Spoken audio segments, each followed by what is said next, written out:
Muito obrigada. Nós fomos tolerantes um pouquinho mais, estendemos o tempo, compreendo.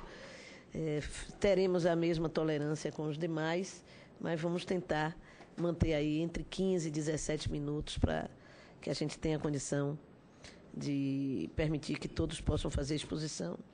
Eu vou sugerir que Alexandro fale, por pedido do mestre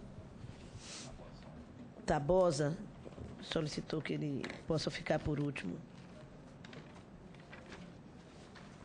Então, bom dia. É um prazer participar desta audiência, dar continuidade ao trabalho que o Senado, especialmente aqui a Comissão de Educação, Cultura e Esporte, iniciou aí pelo comando da senadora Lides, da reunião que nós realizamos em Salvador, que foi também uma reunião bastante positiva. Foi uma oportunidade onde conheci os contrários, no sentido de avançar, né, naquilo que é fundamental deste processo. O Estado brasileiro tem uma dívida com os capoeiristas, com a cultura afro-brasileira, e neste momento onde há um processo intenso de avanço de políticas de ações afirmativas no Brasil, na área quilombola, na educação, é fundamental que a capoeira, que foi o elo importante de garantia de luta política, mas também de educação, de transmissão de conhecimento, de preservação de cultura, o Estado também possa efetivamente entrar nesse processo. E nós compreendemos que esse processo ele ultrapassa a ideia de salvaguardar a capoeira, a ideia de apenas o governo, a política de governo que faça o reconhecimento, mas que de fato você tenha uma ação que realize para a capoeira aquilo que ela representa hoje efetivamente para a sociedade. Então a capoeira, nosso entendimento, ela tem um reconhecimento pleno da sociedade, porque ela está nas escolas, está nas linguagens, está na discussão política do país, está nos vários espaços de debate, Brasil afora, que nós tivemos a oportunidade de realizar. Agora, há ainda uma ação insuficiente do ponto de vista de Estado. E nós estamos falando no sentido de que não há só necessidade de política pública por parte de um órgão de governo federal. Você precisa ter uma ação sistematizada que envolva o governo federal, os seus ministérios afins com o tema, mas também que os estados e municípios operem e realizem política pública nesse sentido. Então, no nosso entendimento, este debate ele nos ajuda nesse sentido. Ajuda, primeiro, para fortalecer aquilo que é fundamental, que foi nesse período todo os capoeiristas, das suas diversas formas e organizações, e luta e divergência, mas conseguiu constituir uma unidade no sentido de que há necessidade de cobrar do Estado brasileiro essas ações. Então, nós entendemos que esse processo de debate ele precisa preservar isso que foi construído, principalmente a participação e o protagonismo do capoeirista nesse processo. E nós sabemos que esse debate é um debate que ele envolve uma complexidade jurídica, cultural, histórica, e que não há todos com as mesmas dimensões de entendimento, interesses diversos envolvidos, de capoeiristas e não capoeiristas, nesse processo. Então, a participação e o protagonismo dos capoeiristas nesse processo, ele é fundamental. Ele é essencial para que o debate avance. Nós entendemos também que um processo como esse, ele deve ter alguns objetivos fundamentais que nós temos que sair com o resultado desse debate, né, que é a proteção social e trabalhista dos capoeiristas. Isso é fundamental. Hoje, já há previsões já tem o código de ocupação, que já reconhece a profissão de capoeiristas, mas nós precisamos avançar no debate no sentido que você ainda tem situações de capoeiristas, principalmente em Salvador, que eu tenho maior aproximação, de capoeiristas que dão aula em escolas, mas que são contratados como serventes ou como oficineiro e tal, sem ter uma remuneração digna, né, da sua profissão, do seu trabalho. Então, são questões importantes que nós entendemos que é fundamental para esse debate. E um outro tema que é importante é o financiamento da funcionalidade da capoeira no Brasil. E aí nós entendemos que isso ela é algo essencial para que a capoeira tenha um outro tipo de dimensão política, né, outro tipo de dimensão de sua representatividade na sociedade brasileira. Isso é fundamental. E aí é o Ministério da Cultura, mas também é o Ministério do Esporte, os estados e municípios precisam garantir esse financiamento. E aí envolve efetivamente luta política, envolve efetivamente debate. E esse trabalho que o Senado está realizando, ele principalmente, eu acho que ele fortalece essa ideia de debate e construção a partir dessa unidade e de uma estratégia efetiva para que o Estado garanta essas questões. Então, nós não temos nenhuma ilusão de que um projeto de lei com essa complexidade, ele terá condições de passar aqui na comissão e para o plenário do Senado, depois voltar para a Câmara e para um debate e chegar no Executivo, na presidência, para ser sancionado. Isso é um processo que envolve uma série de dificuldades, de obstáculos, e nós não temos nenhuma ilusão em relação a isso. O importante dessa situação é mobilizar os capoeiristas no Brasil inteiro para discutir os seus direitos de forma que tenha responsabilidade dos municípios, dos estados e da União. Algumas questões que nós queremos comentar em relação ao PL 31 de 2009. Ele é um projeto que bem sucinto no sentido daquela conjuntura, né? Teve o PL 85 que passou, ele não conseguiu ir à frente e se fez uma proposta muito sucinta no sentido que ela pudesse ser rapidamente aprovada aqui na Câmara e no Senado e tal. Só que era uma proposta que se vincula muito fortemente à atividade esportiva. E na atividade esportiva nós compreendemos, inclusive, que ela tem várias dimensões. Embora no debate nacionalmente que nós temos discutindo com os capoeiristas, o foco dos capoeiristas na contradição é considerar que quando se fala esporte tão somente o esporte de alto rendimento. Na verdade, a Lei Pelé, o sistema ONU e o que o Brasil discute em relação ao esporte são as suas três dimensões fundamentais, né? Esporte de participação, esporte de educação. E essas duas dimensões, de participação e educação, são fundamentais, estão vinculadas à questão da capoeira, ao desenvolvimento da capoeira. É fundamental, a capoeira sempre fez essa relação.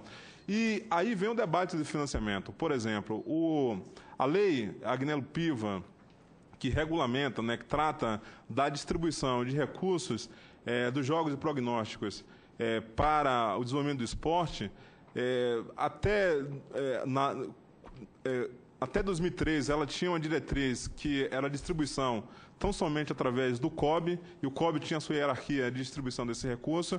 Houve mudança em 2004 e houve um decreto, existe já um decreto em vigência de 2012, que trata desse tema, já garantindo uma distribuição mais igualitária, mais democrática do ponto de vista de o Ministério do Esporte e o sistema poder atender. Então, a capoeira tem essas duas dimensões que precisam ser também financiadas para a educação a educação e a participação, que é essencial do fazer, do existir da capoeira.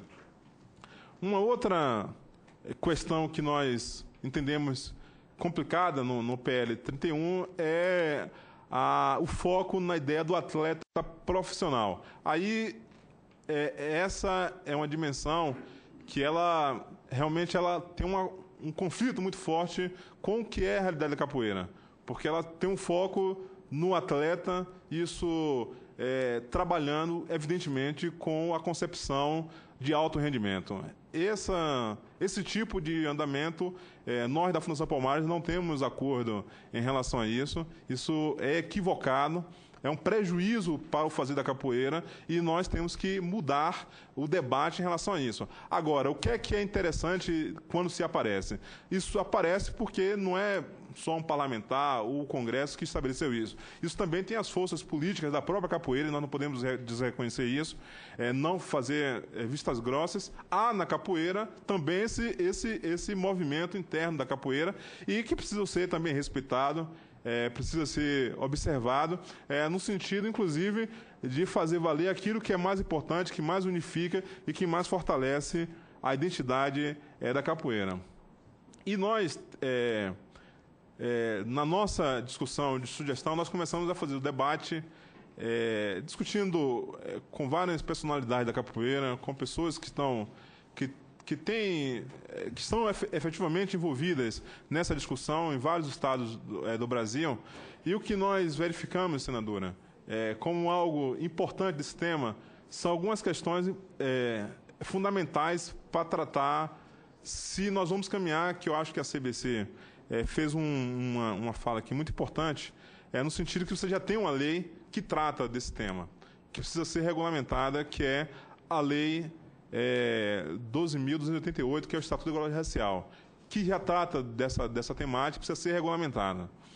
Então, um processo nesse sentido, ele vem muito mais para fortalecer esse debate, para que o próprio Executivo tome a iniciativa de buscar regulamentar. A CEPI, junto com o Conselho Nacional de Igualdade Racial, fez um trabalho muito importante, no sentido de avaliar o Estatuto e de recomendar a regulamentação, né? Tem um parecer da CEPI em relação a isso, da questão da capoeira. Mas nós entendemos que, se o debate ele deve avançar nessas três perspectivas. A primeira é a combinação dos artigos 216 e 217 da Constituição Federal, no sentido de fortalecer a dimensão da cultura, da história e também a dimensão esportiva naquelas dois eixos que eu estou colocando, né, que é o eixo de participação e o eixo de educação. Então, isso precisa ser integrado, inclusive no sentido de fortalecer outras ações que o governo já realiza. Por exemplo, a aplicabilidade da Lei 10.639 no currículo escolar, né, que trata da cultura afro-brasileira. Isso é importante. A outra dimensão é garantir o mecanismo, né, que reconheça os profissionais e projete, né, e proteja a liberdade da capoeira. Isso também é fundamental, porque uma lei, necessariamente, ela cria critério. E o critério, no mundo da capoeira, ele vai ter uma dificuldade, porque a capoeira tem no seu histórico a sua liberdade, no seu caráter libertário. E você estabelecer uma lei, você vai quebrar com essa dinâmica da capoeira, essa forma de organização. Então, isso é um debate que nós temos que ter todos os cuidados, porque a capoeira já tem uma dimensão, já tem uma cultura de funcionamento, de organização, e que, quando você estabelece a lei, você pode enfraquecer esse tipo de elo, enfraquecer esse tipo de organização, e nós temos que ter totalmente esse cuidado e discutir nesse sentido. E uma terceira dimensão é o fortalecimento da organização da capoeira. E eu digo isso no sentido de fortalecer a capoeira na sua dimensão nacional, na sua dimensão regional, e locais, né?